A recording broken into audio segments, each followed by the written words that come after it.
Our history is like the ravings of lunatics. Chaos.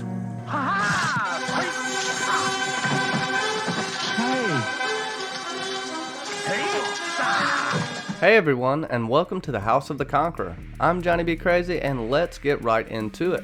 Westworld Season 3, Episode 2, The Winter Line, aired last Sunday, and here are my thoughts and analysis. The title comes from the Nazi occupation of Italy during World War II. It refers to the fortifications built both by the Italian and German armies to defend the western section of Italy from Allied forces. We will get to how I think it ties into this episode when we discuss Maeve. Let's look at some of the comments from last week. Be sure to leave a comment with your thoughts and you may see them in a future video.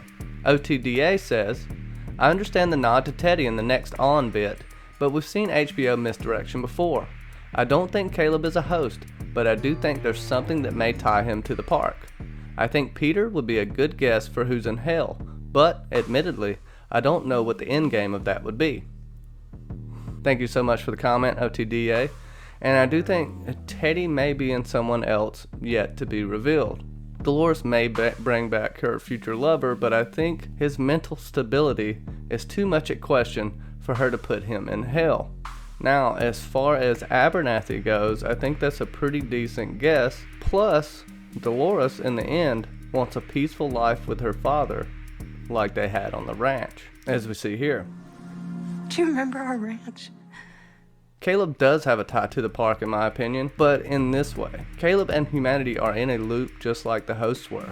They do not possess free will, and I think this is how Dolores and Caleb will most relate to each other. Thanks so much OTDA for the comment, and let's get into this week's episode. Let's start with a weekend at Bernie's. Bernard arrives in Westworld on the beach where Journey into Night was performed by Dolores and Teddy. We see the giant spotlight that is used for the moon in this shot. It's really cool. We get the big reveal that Stubbs has been a host this whole time. However, he seemingly is a basic host with only a core objective and no tragic backstory. His core objective was to protect all the hosts and to cover for Bernard once he was safely out of the park. Once that was accomplished, he would self-terminate per Ford's orders. That didn't work out so well. Now at the end of this episode, Bernard gives him a new cornerstone, to protect Bernard Lowe at all costs. As I stated earlier, Stubbs doesn't have the tragic backstory of his own, but could his own tragic story and journey be enough for him to eventually reach the center of the maze? You live only as long as the last person who remembers you. It would be very interesting seeing a host that was designed by Ford not to evolve actually do so. Is it possible Stubbs is a plant by Serac? We see that he has already had someone steal Maeve's core. Could the thief have tampered with Stubbs while he was inoperable? Free will is the key here in my opinion, especially since Stubbs brings it up. Bernard wasn't supposed to come back, Maeve was supposed to leave the park, and Dolores was never meant to escape. The host's free will has caused a butterfly effect of epic proportions, and we know from the end of the episode that Serac is having trouble predicting what is to come next. More on that in a bit. When Bernard realizes Maeve is gone, he decides to go upstairs to search the mainframe, and we get our first look at medieval world. Dan and Dave have to make a cameo, of course. Stubbs states that the techs are just waiting around to see if they get laid off. Hence, why D&D are preparing to chop Drogon up and send the pieces to Costa Rica for some quick cash. Stubbs holds off some QA goons, while Bernard runs a diagnostic for the last 100 days to see if Dolores or anyone else has tampered with his code. He gets cut short, but before he comes out of it, we see that the book Dolores is reading in Bernard's memory is Liam Dempsey's. It's time for him and Stubbs to go to Los Angeles, in my opinion, for a little vacation. We start off Maeve's story with a nice nod to the spies of World War II, with the cyanide pills that Hector gives her. They work instantly. I would hate to be this guy. Maeve is going through her War World loops, and we instantly notice something is amiss. First and foremost, Maeve's powers aren't working. At first, I thought that Delos had rebooted her along with wiping the code that connected her to all the hosts. Instead, we have a simulation and Maeve is plugged into a mainframe. Where is this mainframe located? Is it connected to Rehoboam? In a nice nod to the historical accounts, Maeve has to go through her loop 3 times before escaping. The winter line consisted of 3 lines of fortifications to protect the western section of Italy from Allied forces.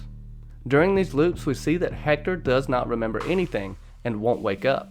It made for a tragic love story while it lasted, and Hector calls Maeve his legendary ex's name, Isabella, pointing even more toward this being a construct, showing that the information Serac is working with is incomplete at best. This is also a nod to Sizemore, who based Isabella off a real woman that broke his heart. Felix and Sylvester's brief interactions with Maeve were extremely heartbreaking. First, with Felix ignoring and walking away from Maeve. Second, with Sylvester calling for security immediately upon seeing Maeve. I do have to say that Sylvester would have probably done something similar whether this was a simulation or not. But Felix was definitely a clue that something was off. He would never do that to Maeve. Also, these individuals probably wouldn't have kept their jobs after their involvement in the massacre, and we see that drone hosts have taken up most of the duties now anyways. During this escape, she sees Hector just as she had seen Teddy when she awoke for the first time in Season 1. What could this mean, if anything? Is it an omen pointing to the death of Hector this season? Or could Hector make it to Virtual Eden? Could it be both? Now that we've seen Sylvester, Felix, and Hector in the simulation, is this the last time we will see them this season? Will we see them ever again? Let me know in the comments. Let's take a closer look at her journey with Lea. Sizemore is back, and apparently he survived, or so we are led to believe. I mean, seeing Lea again was heartwarming. The narcissistic egomaniac that ended up seeing humanity in Maeve and the hosts. So much so that he gave his life in the park. You're looking for a reckoning! A reckoning is what you'll find! Sir! Put back! I'm very glad that they didn't bring him back as a host, unlike some people. Everything seems like normal old Lea, until they make it to the Forge, and he keeps pressing Maeve for the location of Virtual Eden. This is when I knew something was wrong with Lea, and of course, we see that he is a host simulation, an imperfect copy at that. When did you think something was up with Sizemore? Once she figures out Sizemore, Maeve starts to see glitches in the Matrix, and realizes she's in a virtual construct. Using her legendary cunning and intellect, she causes the first overtaxing of the system by asking 2 techs what the square root of -1 is. Long story short, she changes the narrative as well by placing the secret map in all the Nazis' pockets, causing the system to overload, while Lea finds any and everyone he can ask the magic equation to. The answer, however, is I and -I, an imaginary number because there is no real number that has a negative square. Once the system has been completely overtaxed, Maeve makes her escape attempt. Maeve is always trying to escape something, if you haven't noticed. She hacks the hackers that were hacking her. Hell, I don't know, but it was really cool how time in the real world was much slower than the program she was in, which was processing much faster. As always, Maeve was underestimated, and she proceeded to hack Johnny 5 from Short Circuit. Escaped robot fights for his life. Film at 11. He springs awake and grabs Maeve's core in a futuristic snatch and grab. Hey, laser lips! Your mama was a snowblower! Just as we think our toaster hero was about to escape, I witness an event that will make me hate humanity forever. My favorite childhood robot was executed with extreme prejudice by dirty meatbag humans. On a serious note, this really hit me in the feels, and I did have an emotional reaction to this. How about you? As we have seen, the Valley Beyond and Virtual Eden are Maeve's sole motivation, and will be for the rest of the season. To be with her daughter in paradise is her ultimate goal. This is her core drive as far as I am concerned. It is also the sole motivation for Serac as well. He wants the information that was stored in Peter Abernathy. Now we have come to the end of the episode, to the reveal of our new main antagonist, Serac. He wants to recruit Maeve, telling her that we were expecting you and we got Dolores instead. She is unpredictable. She has free will. This is the butterfly effect I was speaking of earlier that has thrown a wrench into Serac's plans. With Rehoboam and Insight predicting human behavior is simple because, as we know from the Forge, we aren't that complicated at all. This system as well seems to have taken free will from humanity, as we see that the tagline for the season is, "Free will isn't free." Perhaps this is the major appeal of Westworld to the rich and powerful. Since daily life is planned by insight for people to maximize potential, as they say, Westworld will be the only place left for humans to practice their free will. Does humanity even realize their freedom has been taken from them? But then I came here, and I get a glimpse, for a second, of a life in which I don't have to pretend. Let's get back to Serac. He has no love for humanity and says as much, but does not want their extinction. Whatever his master plan is, Dolores, Maeve, and Bernard have thrown a wrench in it, causing divergences everywhere. Is this really the real world? Could they be inside Rehoboam? Maybe, and perhaps Serac in a power move put his consciousness inside the machine. But I do believe this is the real world because Maeve needs to physically stop Dolores, and it will be interesting to see if she still has her powers. I'm betting she does, or will rediscover them somehow. And if she does, I think she can hack her way into the human implants that everyone has been fitted with in the future, sending code to manipulate humanity in a number of ways. If she could simply manipulate human emotions, it would be a game changer.